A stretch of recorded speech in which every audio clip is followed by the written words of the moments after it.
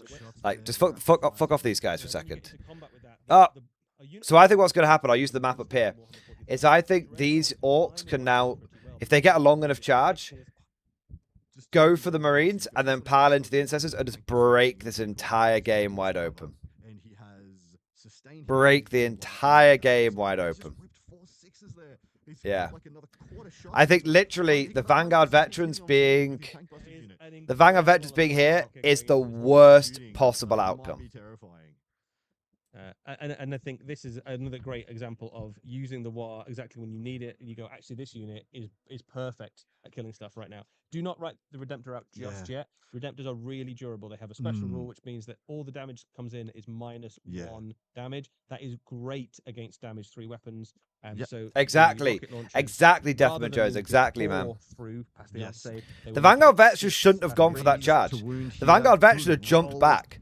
The Vanguard, so 10 wounds at AP3 with, and of course ignores cover, meaning it doesn't take the negative. I think I'm not going to worry about too much what's happening on this flank. It's fine. This is an AP, a 2-up save So unit with toughness 10. the Vanguard Vets are not an attack unit. They're a counter-attack unit in this game for the Marines because the Marine player's gun lining, right? So what you do is basically you know the Orc player's got to come at you to score a lot of points. So basically, what the Marine player wants to do is force the Orcs to come towards him, gun them down. Then when the Orcs come in and start charging stuff, the Vanguard Vets jump in and push them back. That's what we saw with the Deathcopters. See, remember, the first wave of Deathcopters came in, killed the land speeder. What did the Vanguard Veterans do? They counterattacked. They're a counterattack unit, not an attack unit. They haven't got the durability to. That's how I would use them anyway. Not all the time. In this list, in this scenario, that's how I would use them. Profile up, that would be great. He's better into light and medium infantry because he's got a cleaver profile, he's got strength 7, AP 1, so he's decent into everything, but he's very good in. Yeah, I think the Orcs. I think that's. I think that turn 3 from the Marines with the not from the not from the output, but from the positioning of the Marine units has swung this hugely. The Dreadnought's not quite out of it yet. The Marines will need a massive clapback, and I'm not sure they'll have it. They might do though. I think it's very. But what was almost certainly going to be a Marine victory is now very uncertain. Especially on that gladiator. I'm not saying the Orcs have definitely got it, but I think it's definitely swung back in a huge way. Of course, you can't see a lot of high quality infantry. I mean, if the Reaper was down in where the Redemptor is, you'd absolutely overwatch those boys or the tank busters. But he didn't press Overwatch, and that means to me he's got a budget for his command points already in mind. 2 command points for an interrupt, and 1 to fight on death is what I believe he's aiming for here. Yeah, Marines needed a go turn and had the brakes on. Exactly. They bottled it. They just fucking bottled it. Yes, I know the interrupt might not. And they shouldn't have. And I don't think the Marines should have had a go turn. They went for a go turn, then bottled it. They made the 2 critical mistakes, and that's all the Orc player needed. Remember, Orcs in the lore might be brutal, but in real life, good Orc players are cunning. Might be infantry. But those Vanguard veterans, yeah, I agree. Learn train play. Orcs will dominate the center and have a 5% double save. Exactly. So now you're in a really bad situation where you've got to try. You have an absolutely vital clapback turn, and you've got to do it under the most difficult circumstances where you're fighting against Orcs who've got -1 to hit 5 up in them. It's a very tough situation for the Marine player now, and it's a situation that did not need to exist. He's created it. I think is just lining up a shot into something. 1 AP2 wound from the rockets. Did take the damage, 3 damage done.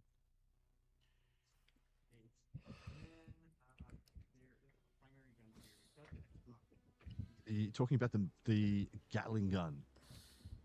So he said, I'm going to shoot the Reaper because I don't want to shoot the Vanguard veterans and trigger the reactive move or kill them so Gadskull doesn't get the charge. So I think he is out of range of the Intercessor, which I think we all agreed is the juiciest target. So he's just trying to strip some wounds off the Gladiator Reaper. This is interesting because both the Dakarig and the Reaper aren't really ideally suited for killing each other. Yeah. But it's just That's a good point. Bit of a volume of fire tank He's duel. taken 3 AP2 saves for 2 damage. So he's taken 6 on the Reaper. Holy, he almost killed the Reaper. Takes the Reaper down to 3 wounds remaining. It's got rockets, so it's not bad at killing vehicles. I think in a shootout, the Dakar rig probably has. I think what you've just seen there is a great example of why AP -1 weapons matter again. AP -1 and AP -2, sort of medium infantry high to medium volume, is the firepower you want to be focusing on this edition. You no longer want low volume because of -1 to hit from terrain, and you don't need as much AP anymore to punch through. We got those rockets as And that's a really, really good example of one AP2 AP1 and AP2 the Reaper weapons did bring magic. it down, so the Reaper has gone down. Told you. I thought it was safe as a bank up there, but I was wrong. I mean, there's a lot of rockets. Yeah, this is. Counted out the rockets. Why did that We've got Reaper rockets die? on the Death Because Copters the there. Death We've also got the Copters rockets, were and a alive. few extra wounds If for the Jigsaw Death Copters had been by killed the gun by and the Vanguard Dakar rig. veterans, You look at the that Dakar rig, you Reaper think would have the lived. big cannon If is that going Reaper towards lives, there, actually, we he saw gets the massive rockets points right for on taking the the opponent's home back objective. 6 shots. Not going with those Ah, Vanguard so veterans surprisingly, we're- Is it the was a Wartrack that bigger gets mistake. +3 I that think the I'm War thinking Truck's of? D3+3 Was a and big, the, big mistake. um, They shouldn't the have been Dakar there rig at got all. 6 shots. But if you're going to go for the charge and then bottle it, rockets you in the just other, by the way. compound the Lost mistake of you've made. Yeah, And he's already lost one as well, because one of Death Copters is already dead. and the rockets on the tank busters as well. We saw how much firepower. So you kind of look at the Orc army and you're like, oh, it's only Orcs. The shooting's not too bad, but there's so much 3 damage. Anybody else shooting those guns, this would be the best shooting army in the whole game, right? Like each one of those is Spamming flat damage through weapons So with one good command ballistic point is being skill. spent here by I Adrian, wonder if there and was he's an gonna army be that could pushing achieve it that. on his Morkonaut to have full hit rolls on his Morkonaut, and he's going to be super hazardous. And of course, hazardous has changed now, and a lot of what you thought of as do I lose wounds getting out of transports that are destroyed? That is now changed into hazardous as well. And now hazardous isn't just a removed model when you fail. It is you take a single mortal wound on a 1 or a 2 for any units when you disembark. Also, you will take 3 mortal wounds. You just lose 3 wounds on vehicles, monsters, and characters. Yeah, so hazardous is less likely to outright kill you, but more likely to do wounds. Yeah. So generally speaking, when you something like Hellhounds and Lehman Hellblasters Russes, or boys. something, Hellhounds you and should Lehman shoot them. Russes. Sometimes you should take almost no Rogel damage, Dawns but as now, well. because you're taking some wounds on a 1s and 2s. Do you know what's a big question? The Redemptor Does the being twin shot by battle rockets cannon there come from into the play now Morkonaut for the did Rogel Dawn? survive. It only had to take 4 one rolls save to and wound is 4 very plus, but it nice. did clock it, and it's still alive. I Trust think in the Mega Oppressor Blaster from Cannon will the still Belly be gun better. 5s to hit, full rerolls to hit because he did push it for the. I think the Oppressor Cannon is still better, 2 but I hits think the there. twin battle cannon could have played. That Orc army is looking phenomenal, isn't it? Now that It they're all kind of is. out and across the Yeah. battlefield, this is a very cool looking game of, No of wounds. Warhammer 40,000. And now the big one is D6 plus 3. Riptide's looking very good So for Tal. 6 shots. Very, I very do good. love that Paul has made it look like the Heavy Riptides bolter is out of spam? out I of think depends how you position, play and it. now that the Morkonaut is If there, you're going to it's do the probably gun looking lining ah. tactic that we've Still a talked very about, I think long heavy bolters charge are the way to go. so we'll I think if see you're where going to be Morkonaut pushing more ends up, but aggressively, certainly multi-melters. But I think heavy bolters Brutalis are now Dreadnought is back in the ideal at conversation killing stuff like that. rather than There's being out in 2 the cold. units in Paul's army that are very good at killing big monsters. One of them, well, you got 3 actually. You got the ballistas as well. You've got the lancer at the back. You've got the ballistas dreadnought. But up close, actually, arguably more dangerous than any of those, if you can get it in, is the brutalis dreadnought, because you've got the twin multi-melters. You've got the power pits as well. So because he pushed it, the 3 is also in hazardous, and the Morkonaut just took 9 mortal wounds. That's an orc ability, He by the way. He even stated, "I'm going to not shoot the big shooters." Because all he could shoot it into was the toughness 6 eradicators, which he was doing damage to. They're also And hazardous. they're also hazardous. So he did no damage into the eradicators with it, and probably 50-50 for 3 mortal wounds on himself. Quick question. That is orcs, Can that you is- do that? that I is think, orcs. in fairness, he's probably due a little bit of bad luck. I think we've had Yes, some very yes. Quick good question. shooting rolls If for you've orcs. declared you're Although going to obviously, shoot the guns against the eradicators, and then you fuck yourself Yeah. with the first guns going into a different target, can you then decide not to shoot the big shooters? I feel like once you've declared you're shooting, you have to follow through. But this is the second time I've seen something like this happen in this game. So I wonder if that has changed. I wonder if you can change your mind partway through. Because the Space Marine player did it earlier as well. Or if it's just both players being a bit more gentlemanly. We are now seeing charges. We're into the charge We're going to phase. see a cascading amount of charges. You might even see a little bit of an overrun pile in here, because I assume the first thing to activate of this will be the Mechanops, and they almost certainly bring down the entire unit. But then we might see the boys able to do that little surge pile in and make it into the Eradicator CFP. We'd love to be able to show that off for you all. And here come the Mega Knobs. Because I'm sure I saw the Marine player do something. Just players being nice. Yeah, Mega Knob's got an 8 on Could the be a charge, change which with is 11s. more Keep than an eye on it, enough. I'd So say. it's When gonna the be really full about rules come out, whether keep they an eye want on to it. kind of push them as far It forward might as just be possible. players. Does. This is exactly what I was Or saying. he's kind of hold them back, but I think he's gone for you a see? quite different overrun on the Mega Knobs. Yes, he could overrun on the Mega Knobs into the Intercessors. Yeah. That's what I said. What you do is you don't get hit by the Vanguard. Yes. This on game their, is fight on death. hugely. You get- This then game you is. go into the boys The potentially. Vanguard, And then the that Mega mistake with the Knobs, you Vanguard have to veterans really- has you'd have to hope that the boys do completely manage to thrown this kill game for the Marines. those- Exactly right. those- You have to hope the yeah. boys Completely. do And I and that's think- unlikely. No, I think it would be, apart from, I think the War Boss is in that fight as well. Oh, isn't he? true. So Warboss would carry the War this. Boss is currently swinging 11 attacks. Because he's got 1 for cleave, 6 basic, 4 for the war, Yeah, hitting, and he's killing one with everyone that goes through. exactly right. So I think that probably is the play. You're right. That Warboss does change. I the metrics think a that these lot. guys can overrun into 3 here. command points held up I think by these guys all could military overrun into brilliance. here. The boys Space did go Marines, into done. the I think Redemptor. this. The I think wounded this is done Redemptor. now. That's also going to be quite a key fight. The Redemptor won't be fighting his way out of that combat very soon, but between shooting and fighting over a turn or two, might just tilt that and win that eventually. The challenge that Redemptor's going to have is that the one weapon that he does have, which is shooting, is a blast weapon. So he's Yes. not going to be able Can't to shoot, shoot his way out of combat. If the other option for Redemptors is that you can take an onslaught Gatling cannon, usually people go for the plasma because the Yep. raw damage Yep. output is better. But if you find yourself in combat, sometimes you wish you had the onslaught Gatling cannon because you can clear something like an orc unit very well that's fighting it with you in combat. So MG, could you do this more often? Live out's usually boring, but the commentator improves it a lot. I've actually had feedback from other people saying I should do that as well when I covered like was it like some of the World Championship stuff as well. So I'm happy to do more of this kind of stuff. Get a lot more than the 5 it rolled. If people want it, if people just make me aware of what battle reports are coming up, I'll try and cover them. Because sometimes I think I just missed them. I think what they decided. Yeah. But even so, in the current edition, that probably be even. By the way, I don't think this game is scripted. By the way, if this game was scripted, the Space Marines would win, and I don't think the Space Marines are going to win. So you could tilt back to your base, and then you'd have to close there. So yeah, you're looking at like once you pay the 2 for the pivot, yeah, all of a sudden it blows out. Like 11s and things. Yeah, correct. So this could be a very, very interesting combat. Here come the pile-ins, the simultaneous pile-ins. He's piled in the boys right now. Yeah, this is sewn up. This is so giga-fucked. The Marines are absolutely giga-fucked. That Vanguard veteran move and that Eradicator move completely fucked the Marine player. Turn, and then all of a sudden you find yourself with nothing left to fight.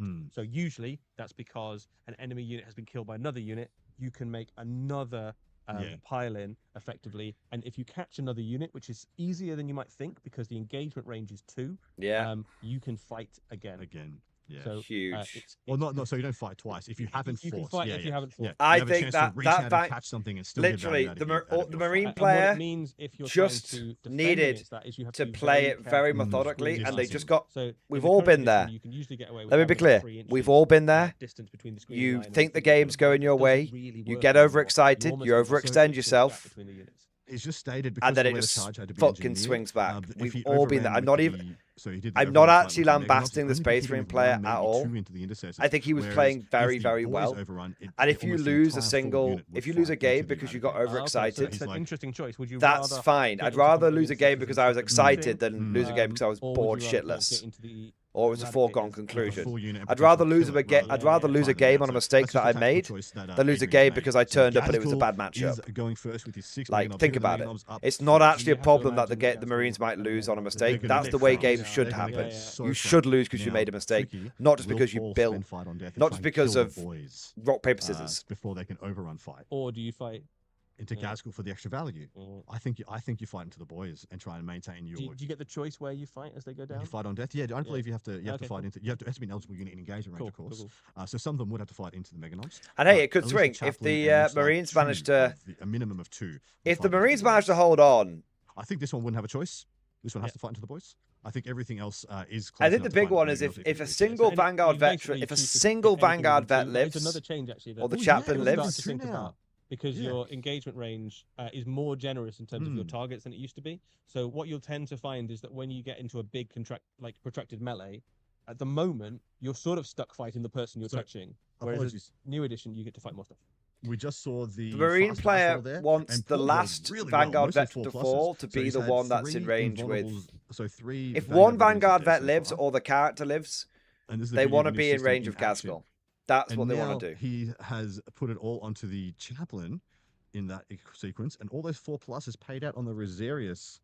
And now Gazgul, does he finish the unit? So the Vanguard veterans are down, all of them, but because he was able to do the order of operations to his advantage, all the small rolls triggered and killed the 5 Vanguard veterans, and then everything else was 4 pluses to be bounced from the Rosarius. Yeah. So right now in the game, right This as it sits right save now, rolling that is whole unit's fucking with stone my cold head, dead. boys. Now that chaplain is alive because of the new fast dialing. This fast head dial rolling is mechanic. fucking. because This your dice roll is fails fucking go with my first head. into the thing that Correct. you picked first. Yeah. Yeah. What you're not allowed to do is pick the chaplain to take the initial. No, you hits. can't. You must pick the Um, bodyguard yeah. portion of the unit first. So that's big. So we've got. A So you chaplain just left. roll And all doesn't of the matter, guys, dice. Mix him up I and rip guess him in it's- half. yeah. It was just a cool demonstration of the change, more than thinking this chaplain is going to survive the deadliest orc in the 41st millennium. Yeah, Gazgul is an 9 absolute- 4-ups is all he needs here, just apparently. easy according to peasy. Paul. Oh no, it's not quite enough. yeah, is it? cool. No, it's not. Gazgul, absolute wrecking machine in close combat. He's one of the most powerful close combat models in. Yeah, Warhammer GG 40,000. now. Will he fight on death here? Ooh, I'm not sure he saw it. Either that or he has other plans for his command points. Yeah, the Marine player didn't fight on death as He's not even well. interrupting. Nah, He's- there isn't a great interrupt. Yeah. Paul obviously saving some command points potentially for his Yeah, own yeah, turn. he wants to I think juice up his He's got turn. a dream. He looked at this and Maybe was he's like, saving I'm it. gonna Maybe have he this, just made a mistake. come out of this with what I want it to be. So we're doing the boys in the Redempted Dreadnoughts. The orcs here didn't activate, so these The orcs can now monster damage pile damage into saved by these enemies, but the biggest issue eradicators is gonna and have- fight them. We have the big boss up first. Yeah, this is sewn The up, big boys. boss is multiple attacks, strength 7. telling so you, you're this looking is at sewed 5 up. to wound. He's the best chance to get wounds Because through he's the Gazgul's high unit strength. can The rest of the still boys will basically be efficient. consolidate, Him and and if they're Power within Claw 5 and the inches other of those three. I mean, there's intercessors, only it's 2 wounds over. left, so Yeah, like, it a is. few 6s. Consolidate 3 Yeah. inches, be within 2 inch Yeah, engagement sustained range. here from the dice Sewed hit up. ability of the boss knob, needing 5 to wound. The war boss not fought? a thing so far. I thought So, it was. Big boss has failed. We've also got. I thought it Banner was Knob the in there Mega as Knobs that well. fought. Banner Knob Correct. doesn't have like an amazing close combat weapon. He's still like a knob in close combat, so he's still got 4 attacks, which is decent profile, but he's still winning on 6s. Dreadnoughts are surprisingly hard to kill unless you've got a dedicated anti-tank weapon, which is exactly how it should be, right? Their This job is to- the knob here with the big chopper. He's got 1 wound so far. He's got 1 wound through. I think you 1 want the damage, knob to have the AP1 power at claw. this. So Yes. He saves it. he saved. The Dreadnought is still Okay, going. He's not going to Still go down. going. I don't think he's going down. I don't know. And now There's a everything lot else- of orcs here with Yeah, big choppers, yeah. so we'll see. We'll see.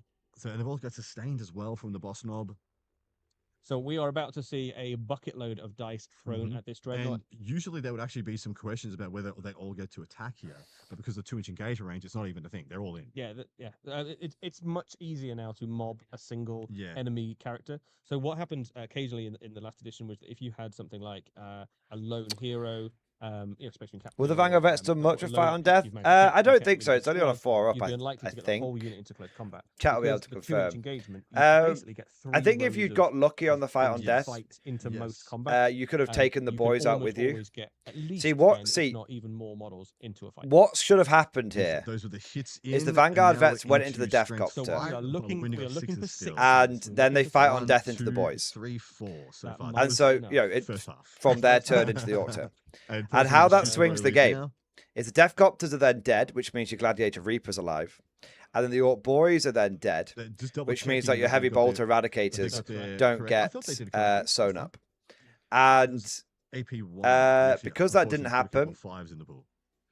because that didn't happen, And- basically now the problem you're going to have AP1 is saves there, but they're going to re-rack and do you've this got again just because, you Adrian just put haven't got 5s in the pool. assets you need It happens. Hey, to be able to push back. We're all new here.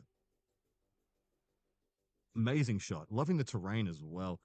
I am so excited by the what the terrain does for our visual here. As a caster, as a selfish commentator, Selfishly. I love the look of the new tables. I think they look absolutely stupendous. I think one of the things that's really nice about the new terrain. I think the new layouts and tables boards as well look is that better. Absolutely, there's a new set of terrain. coming I out that's still don't designed think for the new that edition, GW and that you can Warhammer use 40k that as you is like. But the other thing is that the particularly terrain beautiful layouts looking are far more terrain. generous in terms of other stuff you put on them. So They instead look of like some weird power line better generators than there, 10, if you wanted but that to be that's not trees hard. Or a Yes, fence, yes. or But it some- is an some weird improvement. Alien construct or something like that, absolutely you could, and it would still work exactly the same way. Paul completely rebuffed the first 3 wounds given to him by the first half of the saves. Here comes the second wound roll. 3 more again. 3 Paul more. gets 3 up armor saves here. 3 1s and 2s, and he's down. Takes 1. He's got 1 left. My goodness. Oh, what a Dreadnought is. Yeah. He's an yes. absolute legend. He's a baller. Only 1 wound left on that Dreadnought. Some very solid saving there from Paul Murphy. So into the top down, and I think we're going to see this overrun fight now, which is going There to you be go. very interesting to talk about. An overrun move is now occurring because they charged, but they didn't activate in Here the you fight go. I phase. called it. They're now eligible to fight. And so when they do their pile-in surge, because they've already piled in at the start of the phase, and there's nothing to fight. they're Told gonna you. pile in That, I and told you, boys. And so you're going to be in 2 That's engage it. range here. The only thing GG. he really needs to get into this fight is the war boss. The war boss should almost take care of this unit by himself. But Yeah, very clever by GG. Paul Marines Murphy. down He now. did a reactive move of his combo weapon lieutenant. Very. He saw this as a I called it, possibility guys. and ducked his combo weapon lieutenant behind the unit. So there was no way for him to be catch attacked. him, so he can continue to cause problems. And Correct. stand in the Be a way. nuisance and be one of the highest value pieces in all of Yeah. Warhammer 40k. So this unit is a slightly harder proposition to take out for the war boss. Toughness 6. Toughness 6. So Thing is, wounded on it doesn't 3s, even which is matter the same if as the what we orcs did, don't kill but him. 3 wounds each. It does So not even rather than matter if the killing orcs one kill him with each because swing, you have just to get tying them 2 up in combat and wounds fucking through with them. this time in order to get Yeah. And one this of those is kills. the Armageddon box war boss. It comes with the big uber big chopper. Yeah. So you, Custom chopper, right? Yeah, so you now effectively have a choice between the custom chopper and the power claw. Power claw used to be the go-to for everybody because it gets you better strength and AP, but actually the cleave mechanic is very appealing now. So I think we might see far more people choosing the chopper. Yeah, it might be a legit. It might be a. The real cleave legitimate isn't choice helping now. in this People have to matchup pour because over, there's not enough models in his, the Marine unit, but it's a valid oh, point. Paul, that was a rough roll. On I the think he used all wings. of his good luck on those dreadnought He saves, did. didn't he? Yeah, Eradicator's down, I think. Gone. The war boss, like we thought, just one-shot those 3 Eradicators. So we were saying that he might struggle. He did not struggle. The There you war go. boss So we thought GG. the boys would struggle. But yeah, G fucking G. absolutely rip those to pieces. Terrain is great. Well. Yeah, look, I'm not lambasting Every the war boss GW is terrain. I I still don't think Games Workshop has. I don't think Warhammer 40k Venerable has assault on particularly Black good Reaper. terrain, Yeah, it's got good. It's good. but it's Decades of it's a play lot out better there. than it was. And hey, So if you I'll look take- at the board, I'll take anything state over now, 10th that was edition. an immense But yeah, I still don't. successful Okay, let me turn for the clarify. Orcs. There was I that think kind of 40k line of has blue worse and looking red terrain across than a the lot of the battlefield that pulled games them out back, there. but now I a don't good think it's terrible 2/3 looking of the anymore. battlefield I are think it's completely devoid fine. I think of, it's fine. It's of all right. the It's forces. decent. Swing It's. down for Paul I think- losing the Gladiator Reaper, but the big swing his I think way the was terrain with in this the Emperor matchup surviving, isn't which is now particularly attacking great. back I think right it's now. fine. 5 up I double think saves from the terrain that 4 you'll see wounds in given- battle sorry, reports, 3 wounds given by the Redemptor terrain Druid, that people pulls down 2 use for themselves Paul's. will be much Yeah, better. just in case, You gotta think you've GW's forgotten not before, we do using have any one little Terminator scatter left, rocks or any uh, moss. Oh, sorry, that was him. Apologies. The terrain. The so terrain will Terminator look battling much away better there than at what's the on Hank display Busters at here. the top of the This is a bit of battlefield. GW. The commander, sorry. Yes, GW should be doing better, but the community will do a lot better than GW, as We'll always. find out. He wasn't in ongoing combat with the commandos. He may have put the tank busters in Yes, also. yeah. So I think it's totally tank valid busters to are, criticize the terrain on very this good at board, shooting. but I They're don't. less But I good do in think close overall combat. They terrain still and got edition will knobs, be so they better. still do a fair chunk of damage, but they don't have AP into the fight, so they are less good at killing Terminators. Terminator did just go down in combat to the remnant Ooh, unit he of says that. commandos. Yeah, as we said, the claw boss. Got him. Yes, 2 damage. So he's already taken a Clawed wound, up, hadn't he? So yeah. 1 more Yeah, damage there to he go is. through. This was the lad who did the job. Yeah, there we are. So he was in combat with both the tank busters and the commandos. So bit off a little bit more than he could chew on that particular fight. Although the Terminators, in fairness, had a great game They've had a already. great They'd run. scored well. They'd killed stuff. They'd weathered the storm. They'd Yeah, I'm repositioned pretty certain really this is well at over for command the point, but for their the luck's Marines finally now, run. and it didn't need to go this So we way. have the Redemptor to attack. It didn't need to go this way. I believe it's going to be hitting on 4s. It's going to hit on 4s now because it is degraded. Going to be winning on 2s. Ironically, they could have made this a And 4-turn there'll be game, 5 and Bloodblades to save because would've the been line fine. is active. Yeah, so we're just Yeah. living a charmed life currently. Managed to survive somehow the onslaught of all of those orcs. Dreadnoughts have just never been bad, have they? What, really 40,000? hasn't. Like, and it's just such a cool Four part of saves it there's all as always well. been Not some bad. kind of dreadnought which has 4 been legit. down. Not, bad always at melee all, dreadnoughts dude. though. Not bad for a 1 wound dread. Yeah, just picking them up with like a handful of orcs there and just Armor crushing crush them. 1, Yeah. armor crush 2. Yeah. There we go. Now, did Absolutely. the- So, having the fun. I mean, Dreadnought Did the doing very well Meganobs there. go So, into the just a reminder intercessors? where we are, guys. This is the first live game of the new edition of Warhammer 40,000. Did the We are Meganobs go watching into the intercessors? Armageddon If box not, I'd expanded like to know into why not. 2,000 point lists. We are in turn 4 of this battle. The Orcs are doing very well currently. Why in their didn't the war Meganobs turn. go into This is the a kind of go intercessors? turn for the Orcs. The Space Marines are They gonna have to see piled what in, but they their didn't functions consolidate. So he's just going through his secondaries now. Center ground What? is the new name for area denial. He's got 5 points there. What? You got overwhelming force for killing Chat, the. am I missing something? I'm not. I don't know combat that well. Like, surely the Meganobs, they piled in, mashed all of the Vanguard veterans. Surely they then get to consolidate, right? Yeah. So he hasn't. Why didn't they consolidate? And so he has managed to hold on to forward position for another turn again. So well done to him. Of course, forward position is quite similar terms and conditions to behind him. People So say we can bring that one up on screen when we get a chance. that's So forward very position. unusual. I'm And, sure there is a 10 consolidate points on move, primary right? So far.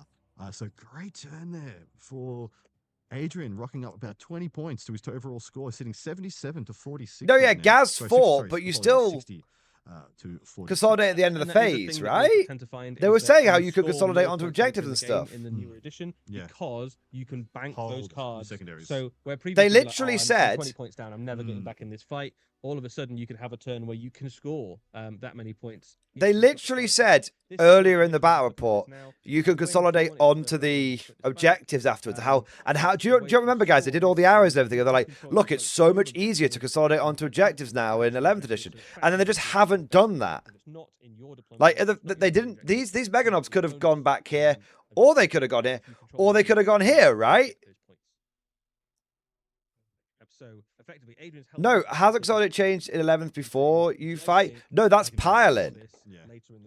So you have piling and consolidate. Ever cycle away a card when you don't need a CP. Well, he's lost his Gretchen, so he doesn't get any additional CP. So this is a turn when you can start, getting rid of those extra command points if you think you need them. Yeah, If you you look at don't the and you're board state and confident, you go, can I get that? Is that worth Nah, doing? man. Would I rather The have command points rather than Meganobs potential are here. yeah. If That that's is 5 points, definitely within doesn't 5 matter if it's a inches of game that. plan, Five, you because go, remember, what, I'm gonna 3-inch consolidate. So what I would love to see 2-inch here, engagement because we have range. The Lancer still has a lot of good firepower to apply here. The Definitely. Morkanaut kind of has to happen. Definitely. then we And will why see aren't if these what guys Paul Murphy consolidated said is into correct, the and a unit of combat 10 weapon intercessors, geezer fully over buffed here? Ceramite Sentinels, Because they is as the overran, fearsome beast he claims. killed the I mean, guys. it's a big ask, they'd right? You've got still a huge get unit of boys, you've a got consolidate He move, could not have surely. lined up a worse example if he fails. If he's not right, he's. But anyway, it's 6 Meganobs. Yeah, And you've still got the Ballistas Dreadnought firing in there, so the Yeah, Ballistas correct. Dreadnought has it within its power. Why Every wouldn't one he of those consolidate there, slots just get is pushed gonna free, make just them to tie 'em the best, up? But you maybe kill 1 or 2. You've got the Brutalis Dreadnought in there as well. You'd be imagining that he's eyeing up that Morkanaut at the moment in terms of what he wants to kill. I He's mean, got I the think he's tools to eyeing do up it, the fucking Orc multi-mounted, boys, but we'll and see. close combat attacks. I wouldn't fancy his chances were it not for the fact that the Morkanaut had already taken half of its own wounds off with Hazardous. Yes. So that is now well within the kill range 100%. of Now, I- Dreadnought. 100%. Redemptor could also potentially shoot into it as Right well. now, So I think there this are is options in still on the table, favour which of the means that Orcs. The Orcs have had a great turn. They've pushed forward very I think it's in the favour of the aggressively. Orcs. Everything is a Well, target. It's but- all exposed. Theoretically, if the 3 major I assets in think the front fact right now, that he the didn't Gorkanaut, consolidate the with the boys, and Meganobs the Meganobs, I'm assuming could Gaz pull it maybe back. doesn't die here as well, but the Meganobs go. I'm not sure there's enough juice left in the tank to maintain the position of pressure that he's in, because of course we have 10 boys that are going to be tied up most likely here, and then we've got a battle wagon that has nothing in it. Of course, tank busters can come out and do. I a huge think amount of this damage. In is- fact, I if think I'd they've say pulled MVP of the punches. game so far. The tank busters are Hashtag I'm rigged. losing my mind at how good the tank busters have been. Hashtag stop the but he will steal. be somewhat I'm getting a bit no longer having controversial the there. ability to But no, really overtake seriously, the hashtag middle rigged. Objective towards the end of the game. And I The suppose fact that he this is what didn't Paul's trying to consolidate engineer into now, there- that you've thrown your potential. fact that he last didn't consolidate haymaker into there, and I then to think make it is the last bullshit. haymaker. The Brutalis Dread can step out into this position, see how shooting from the Lancer goes into the Morkanaut, and then have the choice to go into the boys or finish the Morkanaut, potentially using its Yeah. Infantry, sir. combination of tank shot Good and for its you. starship ability to Yeah. cut Mobile through the Because infantry. those Man, intercessors I am actually today. matter into the. Very interesting. Those intercessors actually massively matter into the Meganobs, because of Oath of Moment, and the fact that AP -1 matters now.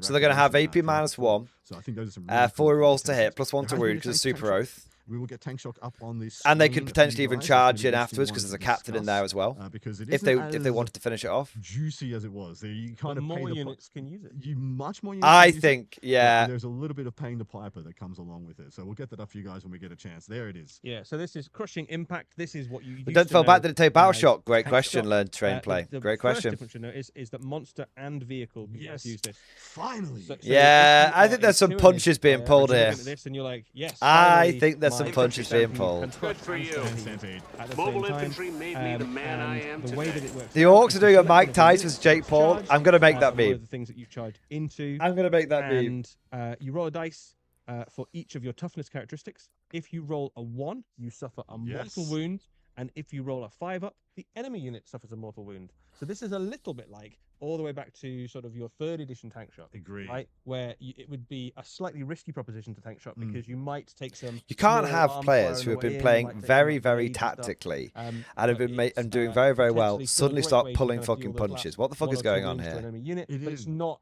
the immediate go-to strategy for charging a I've victory. been playing Knights at the moment, and I have so many situations in my head where I'm like, would I want to do it or not? Let's say I have a 2-wound Questoris chassis Knight who's just very survived unusual. Overwatch, has 2 wounds left. If I charge in and kill the unit I've tank shocked and kill myself at the same time, is that good enough?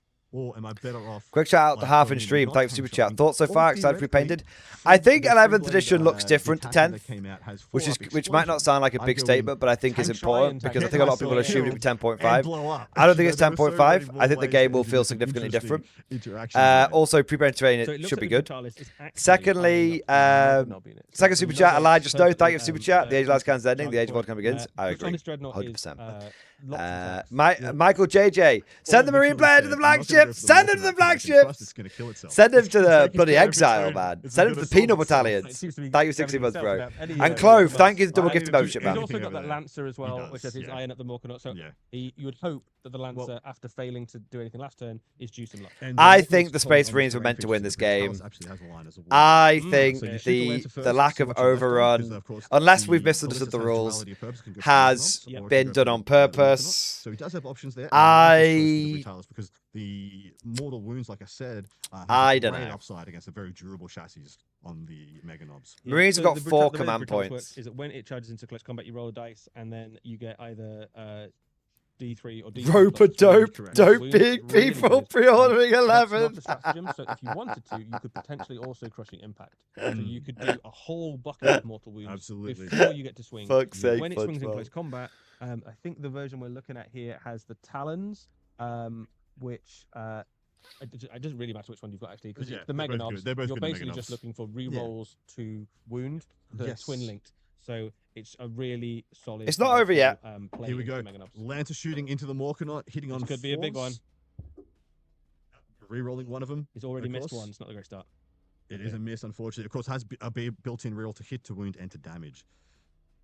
That is a So not wound. one wound through. He only needs one potentially. 5 up, to take field it out. invuln from the Morkanot. Doesn't make it. D6 plus 3 damage. A 6, I Rerollable. believe, will do it. That is a 2. He's going to reroll it. This is the Lancer firing it into 6 damage. It's not yeah. quite enough. It's So not quite enough. 5 wounds remaining there. That is pretty gettable now, though. And now the rest of the ancillary shots from the Lancer will be going into the boys. So a couple of Storm Bolters here and a Ironstorm Stubber. Does this Of right course, the, Sentinels attachment Icarus, fall back and shoot rocket ability, as boys? well.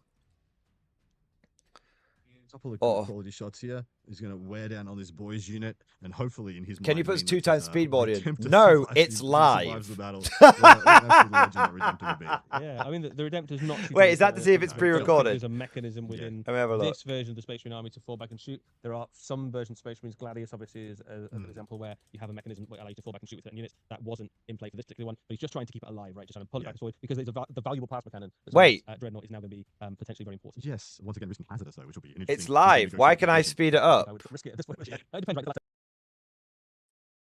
And he's not an objective. It doesn't. I must have been a minute behind. I think the one to watch, What here, minute? as exactly as we're saying, is the Brutalis Dreadnought and that big unit of the Interceptors. Interceptors. Yeah. The I can Interceptors are speed it somewhat up. phenomenal amount of firepower coming out. Oh, from it's only the for a shooting second. target. Plus 2 grenade No, I launchers think that it's are gonna just having I +1 was to a minute wound from behind. Oath, potentially if they're shooting to Maybe. Gazgul. They're gonna be Maybe. hitting on 3s, re-rolling, and then gonna be winning on 4s, re-rolling everything if he spends the 2 command points that I believe he's planning Maybe. to do. You probably buffed it. Which could potentially be 20+ wounds. So it should be somewhere in the region. I of don't. 25 I to might have 30 paused it wounds at some of point. AP1 that Yeah. puts on there, which means I if he's don't. got a I think perfect that save, would have been he's taking- hilarious he's if I losing could a have sped it third. up. He's taking a third of those. That's 10+. I thought we got them wounds, red-handed. which is 3 or more meganobs. And that's before the captain, the ancient, and the grenade launchers take effect. So I'm even just running through this in my head. And I'm like, sounds pretty good. Sounds pretty good, mate. Paul's saying he's always been a fan of Ceremat Sentinels. And always, it's a long-term Ceremat Sentinels player. Yeah, the melter gun on that Brutalis as well. Also Ballistus into the excellent. Morkanok to finish his las cannons. Yeah. One hit so we were far. saying before, like the potential firing arcs of some of these units is now much increased. Yeah. Based on what you might have expected from previous editions. I don't know if we can get a top down, but the ballistas there firing basically across the battlefield, across that large piece of terrain at that Morkanok. He has unfortunately got cover on the entire Morkanok, so the 3 fails, and the Ballistus does not put a hit so it does not put a wound on the Morkanok. You see what I mean, though? The Ballistus Dreadnought isn't a good unit for this edition because it's firing lots of low volume shots. So did you notice how like the Ballistus just didn't do anything? Because you've got Marines hitting on 4s, no Oath of Moment, and you've only got 4 shots coming out of that unit. At the bottom, and because both of those were putting their toe into the terrain, they were able to basically see through, shoot at each other. So you've got it's all about potential volume. But it'll be it's not about pure volume. It's about mid. It's all about mid-level firepower. You're not talking bolters. We're talking autocannons. The Morkanok, but no wounds from that. So one powerful piece is gonna hurt. He rolled a 3 to hit with the missile, which would have hit the knobs, mega knobs, because they're not entirely within cover. A Repulsor Executioner is pretty good. Every model in the unit they've got a bit of volume, right? But they still have the benefits. 15 guns. In That's a good which case you would point. just be killing yourself, out of cover until you are into cover. Of course, with activations being used to your advantage. So yeah, that would. But you see how the Gladiator Lancer's not been doing what it really wants to be doing. The thing is, Space Marine units are really weird because they've got loads of like Space Marine units have got like Storm Bolter stats and everything. But if you actually look at like the meaningful firepower for this edition that's coming out of them, they've got no mid-level firepower. It's either Makov gun, a billion Storm Bolters and heavy stubbers, so it makes them very, very reliable. and that's it. In melter range as well. So a fail will be an auto kill on the save. No need to roll the damage. +2 damage into those mega. It's not just about volume though. You need to have that. You need to have AP1 and damage 2 or 3. I'm not sure the Rep-X has that. Very solid. 2+ armor. They will get invuln this time. I think it's got the Makov gun and then a bunch of shit guns, but I'd have to double check it. Yeah, they don't have the 4-up invulnerable save that Terminators, the kind of equivalent. You could take a 3 damage plasma Rep-X with Adepters. That might be better then. Yeah, he's got a bunch That of might be other better. shots in there as well. Yeah. I've never seen it with the plasma alternative Elderly. That's a good shout. I didn't know that was a thing. I've only ever seen it with the big gun. So lambast me. Here we go. Okay, and he's doing this now because he run the risk if he kills another Mega Knob. If this one was to die, he'd actually pull the back end of his unit that are just off screen to the right out of line of sight. So Paul has been looking forward to this particular shooting. This is it. Since we started talking about this game. So we're now seeing that big unit of intercessors top left of the battlefield firing into the Mega Knobs. The things to watch here are that Mega Knob unit not in cover, so no -6 to hit. They have the Oath of Moment on them because we don't have any Blood Angel specific units in the army. So Oath of Moment also gives them +1 to Why are they not in cover? Really powerful. They AP1 that Paul's kind of consideration. Hang here on. is that That's a AP1 huge now is moment. far more Why are the useful Mega Knobs than not it in used to cover? be in Is it units because where not taking that every shield model takes in the three, so unit no is one towing got into to cover? He's spent for lethal and sustain for one of the Ceremat Sentinel abilities also because he's entrenched. So it might be for you so to he's get gonna cover be on a unit, every everyone to model hit, in the plus unit with the needs to wound, be at lethal least towing in. sustained. If that's true, all the massive, rules. Yes. massive, Open your, core rulebook huge to the special rules fucking page. Pull out change. all of All those of them. rules All in of this them. particular interaction. And look, he's selling me on this. This is just the first series. This is the most battle line of all battle line space Marine units. I don't think and I'd be we can wholly see within now Swordsmith, if but I they think can, every with model in all the their unit buffs has to be activated at least and towing captain in. present, So like, what I don't, we can but I do think is I'm sort of arguably putting the your words, best but I think I know what you were in saying. the Orc army. Correct. I think what we might see is a lot of those Mega Knobs dead, but Gazgul still standing at the end of it. and then he's going to have the. Yeah, if I had been the which Marine I'm player similar here, to I what wouldn't have I'm trying gone to for the kill. Gladiator Lance. I wouldn't have gone with the Morkanaut with this guy. Rolling ones. He did not spend the 4 rolls to wound here. That is Why? interesting. I assumed that he would. Oh no, he can't. He cannot because you can only use a one stratagem one per strat unit per unit, per yeah. phase. It came up. People, and decided Ah. lethal sustain was the better activation here. Of course, it was cheaper, discounted with the captain to be free. In fact. Lethal So he sustained? decided that I would was have gone for better. 4 rolls to Interesting. wound on this every day of the I week. assumed he would go the rerolls, but the lethal sustained. That is 4 big. rolls to That gives hit, him the 4 rolls to wound, explosion plus potential, 1 to wound. so to speak. What the fuck are you on, Marine player? What the fuck are you on? Well, someone else might know the maths better than me, but I'd go for Big the old 4 bucket of rerolls. saves to come. But is this a huge amount of shots out This of is space? I don't think I've 40. ever seen a Space Marine unit roll this many dice in a single turn. Maybe the repulsive executioner Maybe. has. It's a lot- It's it's just a so lot of many guns. guns. So It's a many lot of guns. But it doesn't actually. No, it doesn't have 40 shots. I don't know what. Something's in the way. Someone in the chat's doing the math right now for me. 5 back in for sustained. So he got 5 lethal sustained on the first volley. He's got 5 lethal sustained on the second volley. I think he's going again after this as well. Yeah, so the basic unit's getting out 40 shots, but because of the way that they're exploding, basically, you. It's could funny end up how with the more dice they're hits using than you aren't started like with. Space So each Marine one of themed those dice. I hits is a swear hit I've seen. generates another Is hit. that like a You've also 1,000 got sun 6 symbol hit on that dice, like the with circle their initial hit down there? for wound roll. So, Yeah. we are Or going maybe to it's see like a Blood lot Angel symbol, of bombs on a these Death guys. Cube symbol. It does look like it's a bit of a Already mixture of confirmed dice. Meganobs. I'm not sure what the This is circle not one's something meant you to would've said be. was likely in the previous edition. To a unit that is, toughness 6. I remember the old 11 dice, more yeah, saves. but I wonder what that circle So one we're gonna is. see a big old handful Here we of go. orc saves. There here. are We're Blood gonna Angel look at symbols, but I don't know what that ones circle and one ones is. and twos. It's a wound. Each one of those Meganobs has got 3 wounds each. It looks like a good save on initial read. I can see 9, I believe. So that'll be 3 Meganobs dead. If my count's correct. There's one more in there. Might be 1 short. 4, yeah, I saw 9 fails. So that would be 3 Meganobs down. So that is Goddamn Rain Man of normal Dice, unit the size commentator. He just took So, one glance to it, you 9 can take fails. Meganobs in, quite small units if you want, around 2 or 3, up to 6. So this is he would have already removed the small unit Meganobs. He's now getting more hits into them. We've also got a grenade launcher still to come, I think.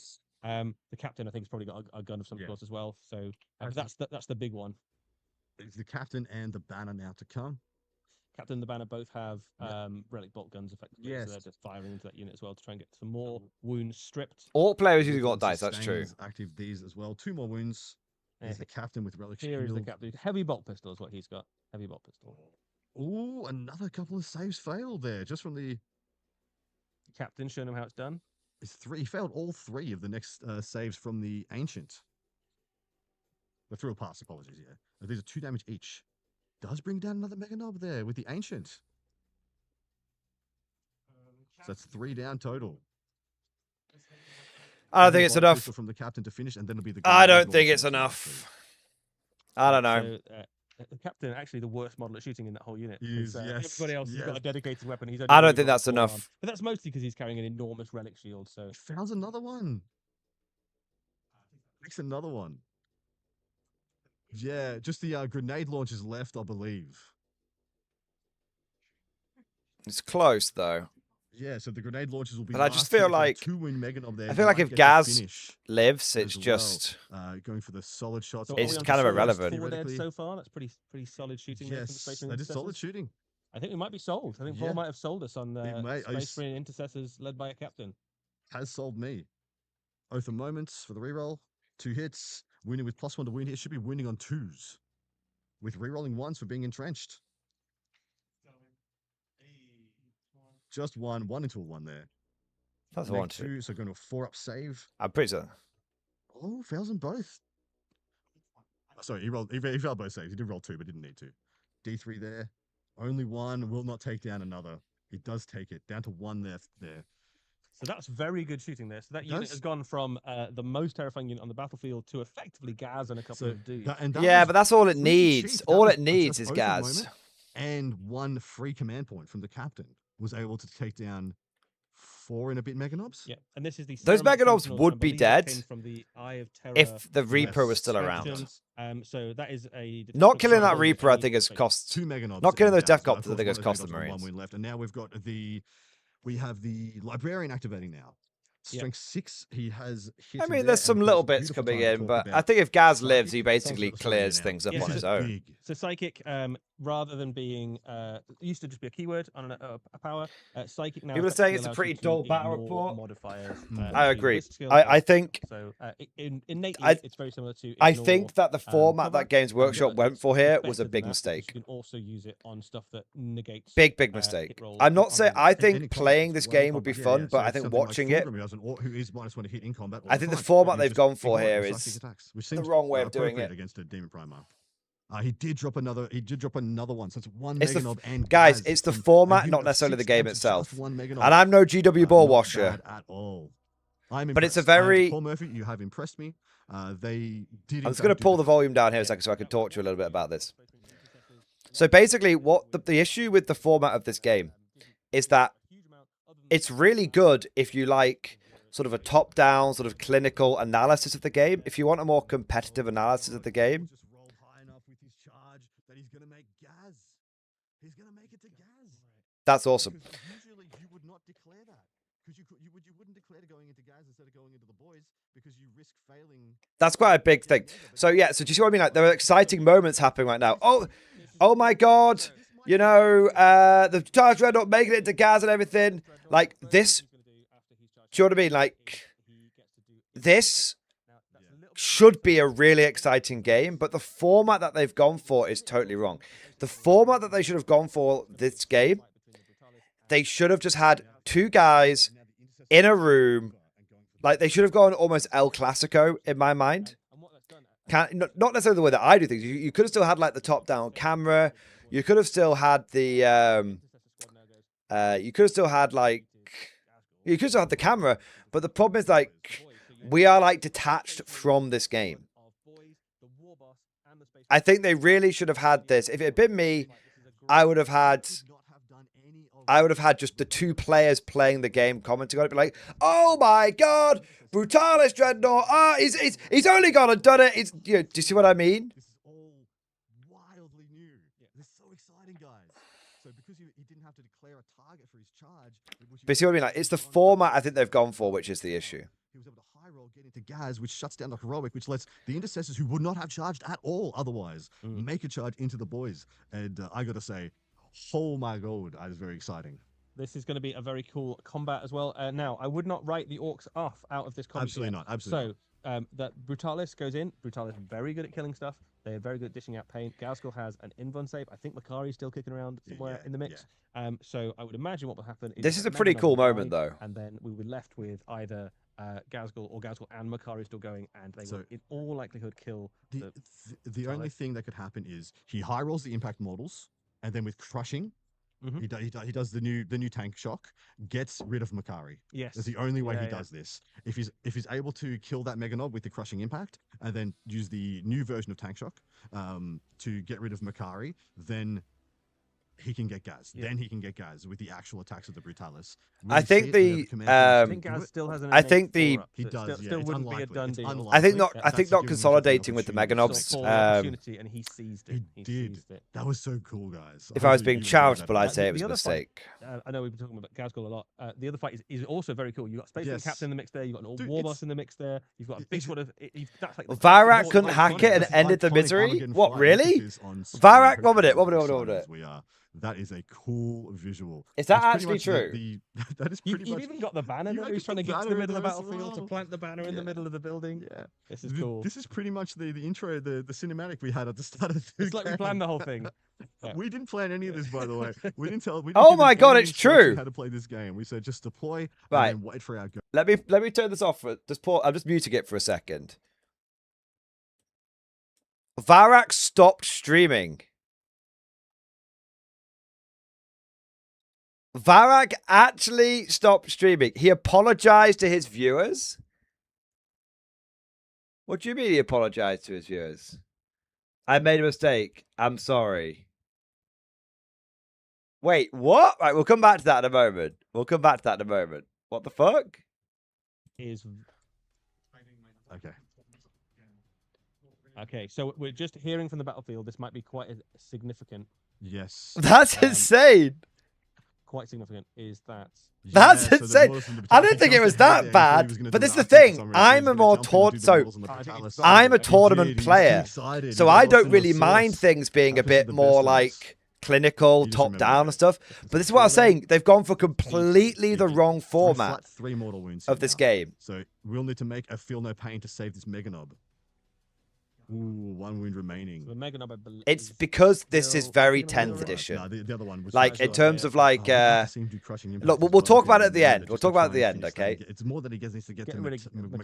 Makari, because Yeah. Makari is a very weird little grot. Basically, the way he works is he tags along with Gazgul and he gives him a 2-up invulnerable save. Correct. His stats are otherwise Great awful, shot. Great shot. But there we go. That is an absolute brawl in the middle of the battlefield there. I do think the Gazgul can come out on top of that one. He should. He should. He- With the Blade of Wounds, he absolutely should. Yeah. That is 4 wounds on Gaz. I actually think it's swinging back and forth a bit. Guys, I'm just going to say, a couple of times I've been like, oh yeah, the Marine players totally got it. Oh yeah, the Orc players totally got it. Oh yeah, the Marine players totally got it. I actually think it's swinging back and forth a bit, but They are so good. They're very good. And I think arguably as well more useful now in something But like the maybe Board it's Mob unit. scripted. So it's basically always put him in Mega Knobs. maybe And he's it's still great in Mega scripted. Knobs, but because of the way that the wound allocation works, actually I think there's some play in putting him in other units. Me too. Absolutely. Makari just becomes like the true stopgap for Gaz. For probably a single activation, when you put the next activation in, you'll probably get him after that. But that puts the pressure on your opponent to make some things happen. So that's cool. So we have seen all of the Mega Knobs now killed. Destroyed. That's a combination between mostly the Intercessors and then the Brutalis Dreadnought coming in to finish the job, but not enough to put any wounds onto Gazgul. He is now going to have to weather the storm back at him. I think next, are we seeing an interrupt? Interrupt has occurred. The boys, as expected, and the boys Oh. into the Intercessors. And this is going to be big because Cleve Yeah. is coming up now here too. Now the War Boss Yes, is currently terrifying. sitting on 12 attacks. because this is an undamaged unit of Intercessors. See, He this gets is the cleaved problem. 2 attacks for every for having 10 models in the Okay, unit. so Um, the Orc and boys, it's so damage. basically the Brutalis, this is the problem with the game. Right, let me explain. Absolutely terrifying stuff. This is the problem. So the Marine player just did an epic charge and is getting fucked for it. And the reason why he's getting fucked for it is because he charged Gazgul with Brutalis Dreadnought, but because Gazgul's got a 2+ invulnerable save on Makari and the Mega Knob, it basically meant that the Brutalis Dreadnought goes in there and just bounces. And then you have the epic charge of the Intercessors, but now because you have stratagems like Interruption, it basically means that you try and set the epic moment up, but because you've got like things like Interrupt and all this kind of stuff, it ruins. So this should have been an epic final charge from the Marines, and it just completely falls flat. It completely falls flat. This should have been a brothers to me, like charging in, and then basically the Orc player goes Interrupt, and the epic moment completely falls flat on its face. Completely falls flat on its face. That's the that's the issue. That was an atypically large number of Space Marines to die. I would, it's Killed fair 8. saying. On the Killed 8. yeah, I guess on the. And this is what I'm talking about with probably expect maybe I think 11th edition is a step in the right direction, but I think there's some very fundamental core problems to the game which aren't being fixed, and these are core problems which are part of the fundamental game design. For example, removing initiative. This wouldn't have happened if initiative existed in the game. If initiative existed in the game, you would have an epic moment right now. Because initiative was removed and they replaced it with things like Interrupt, you have it and fights first. That's the problem you're having. And this is some, and 11th edition just can't fix that because it's Adrian not. has chosen to do the Erdi syringe. You know what I mean? It's just not being. It's just not fixing the fundamental flaws. D6 mortal wounds, and he's hoping to clear out Erti syringe enough. the captain. Yes, yeah. he's hoping to Or Erdi the syringe the banner bearer. captain. Here comes the Doc's tools. So everything else is done. We have one intercessor. Oh, sorry, that was I'm only not half saying of it. 11th edition is We have bad. one intercessor left, the ancient and the captain. I'm not saying 11th edition is bad.